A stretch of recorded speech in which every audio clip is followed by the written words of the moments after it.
पास आई राजा दूर जाई ना राजा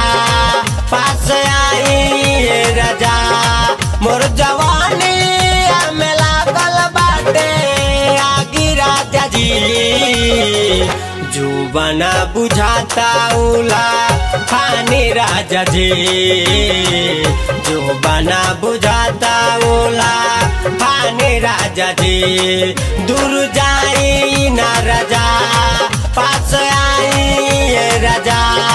मोर जवानी में लागल बाटे आगी राजा जी जो बना बुझाता उला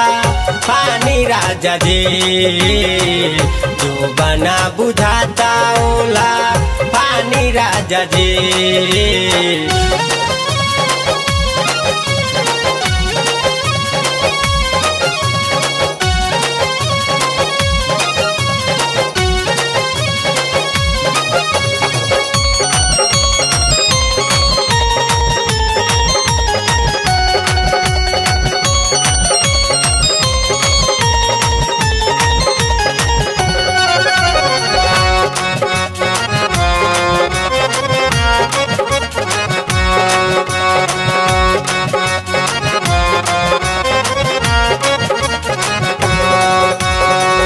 गावना करा के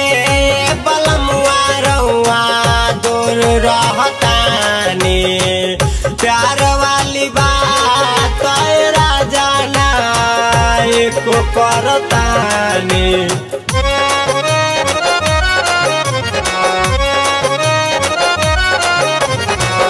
गावना करा के बलमुआ रउआ दूर रहतानी प्यार वाली बात राजा ना एको करतानी रौरना में भी मोरा जिंदगानी राजा जी जो बना बुझाता ओला खानी राजा जी जो बना बुझाता ओला खानी राजा जी।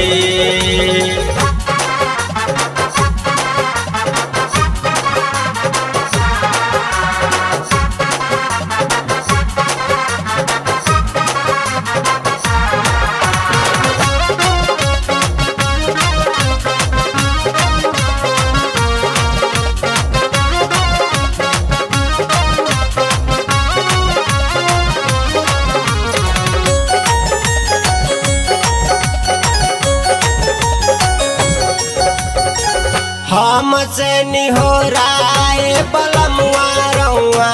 जन करवाई चढ़ली जवानी आके माजा राजा सट के उठाई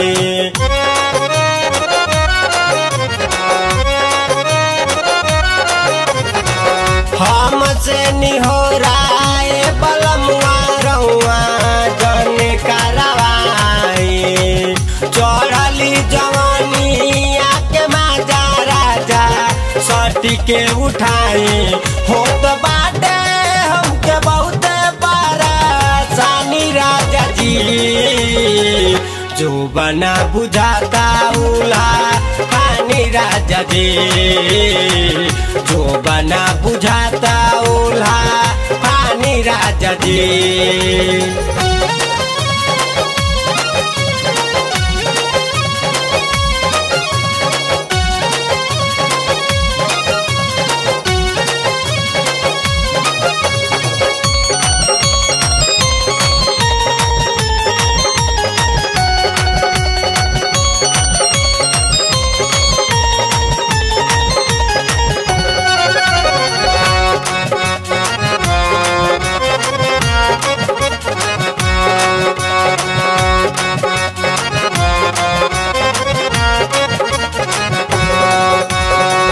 शंभु बलमुआ जानी रहुआ हमके सताई भइल का कसूर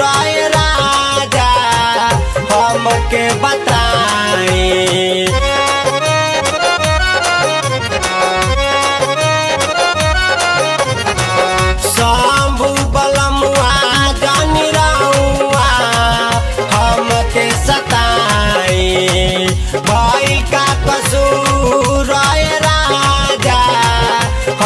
के बताई रौरना में पिया चढ़ाली जा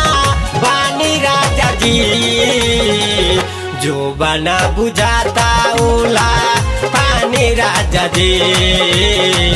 जो बना बुझाता उला पानी राजा जी।